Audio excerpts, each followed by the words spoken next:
Ako, si Crisostomo Ibarra, isang edukadong Pilipino na nag-aral sa Europa at bumalik sa Pilipinas upang ipagpatuloy ang mga adhikain ng aking amang si Don Rafael Ibarra.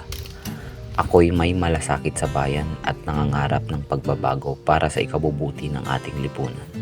Sa aking pagbabalik, natuklasan ko ang kalupitan, katiwalian at kawalang katarungan sa paligid. Mga dahilan kung bakit ako'y nahikayat na ipaglaban ang karapatan ng mga naaapi. Sa puso ko, bit-bit ko ang pag-ibig sa bayan at ang pagnanais na magkaroon ng makatarungan at maunlad na kinabukasan para sa lahat ng Pilipino. Binibini, naway matagpuan mo rin ang Ginoong ituturing kang mundo kahit napakaraming bituin sa paligid mo. Ako si Maria Clara de los Santos E. Alba, anak ni na Kapitan Tiago at Doña Pia Alba. Lumaki akong may dangal at pananampalataya, pinalaki sa ilalim ng mga aral ng simbahan at sa aninong mahigpit ng lipunan. Sa puso ko'y sumibol ang isang wagas na pag-ibig para kay Crisostomo Ibarra. Isang pag-ibig na busilak, ngunit pinigilan ng mga patakaran ng mundong mapanghusga. Ako'y isang babae sa panahong hindi pinakikinggan ang tinig ng kababaihan. Bagamat ako'y tila larawan ng kahinhinan at pananampalataya, sa kaloob-looban ko'y nananatili ang isang pusong umaasa at isang kaluluwang naghahangad ng kalayaan. Ipinangako kong ako'y magiging iyo at ikaw lamang ang iibigin ko. Ngunit ako'y isang babae lamang walang kalayaang magpasya para sa sarili. Ako ang inyong lingkod na si Elias, isang lalaking may angking katapatan at matapang na paninindigan. Aking nasisiguro na sa kabila ng daang tinatahak ko ay hinding-hindi ito magugustuhan ng aking pamilya. Subalit, ito ang siklab ng aking puso na naglalagablab na parang apoy sa ilang. Ang hangad ko ay hustisya para sa minamahal kong pamilya at sa minamahal kong inang bayang Pilipinas. Sa ulirat ko'y laging bumabalik tanaw ang pangyayaring naging sanhi kung bakit patuloy akong lumalaban para sa aking binhi.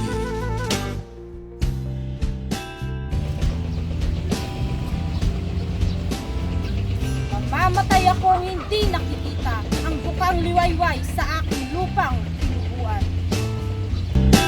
Ako si Sisa.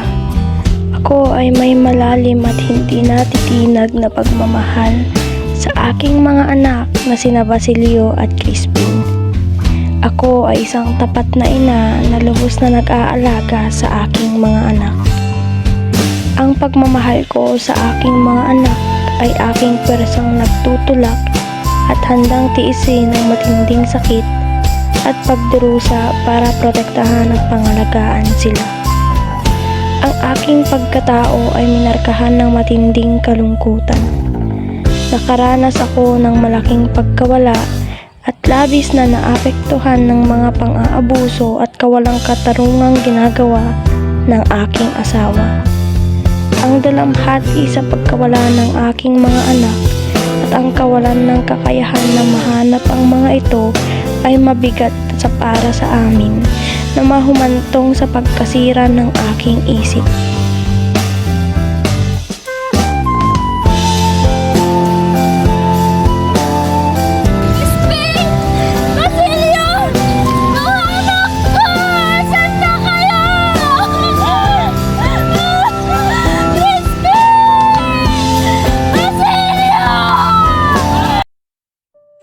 Ako si Doña Victorina. Nabibilang ako sa mga kakilala sa lipunan.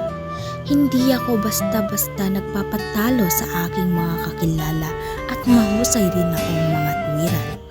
Asawa ko si Don Depulcio na isang doktor. Marami na siyang napagaling, iyon ang aking paniniwala Ngunit siya ay umalis at magbabang tingin ko sa mga Pilipino at sila ay mga Indio. Tingin ko sa aking sarili, ako ay magaling at laging tama.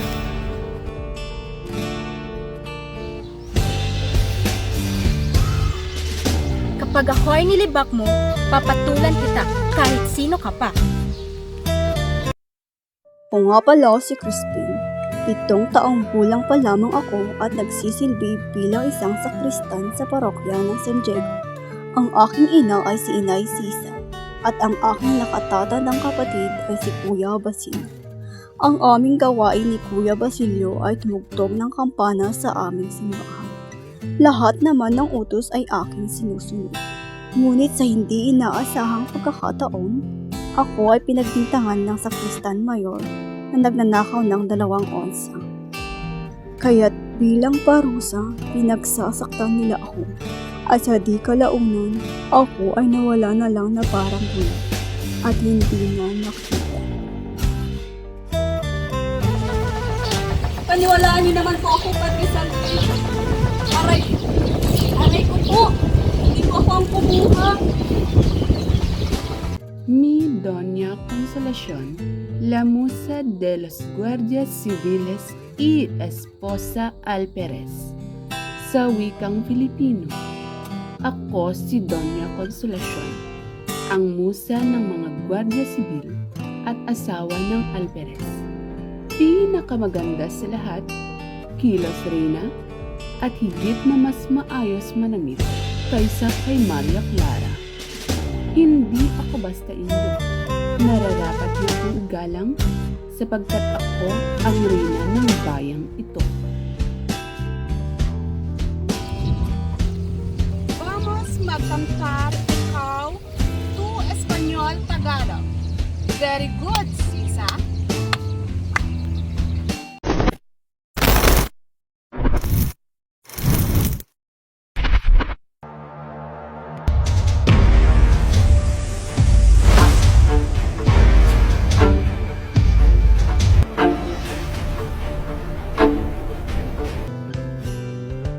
Ako, si Telesforo Juan de Dios, o kilala bilang Kabesang Tales, anak ni Tandang Selo, ama ni Natano, Juliana at Lucia.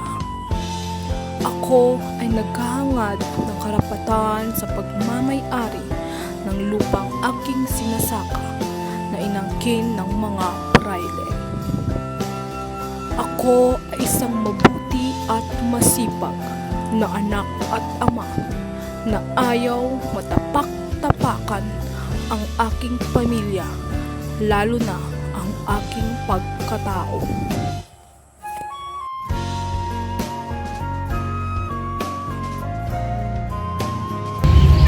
Ako, si Kabesang Tales, ang pangalang minsan ay kinararangan.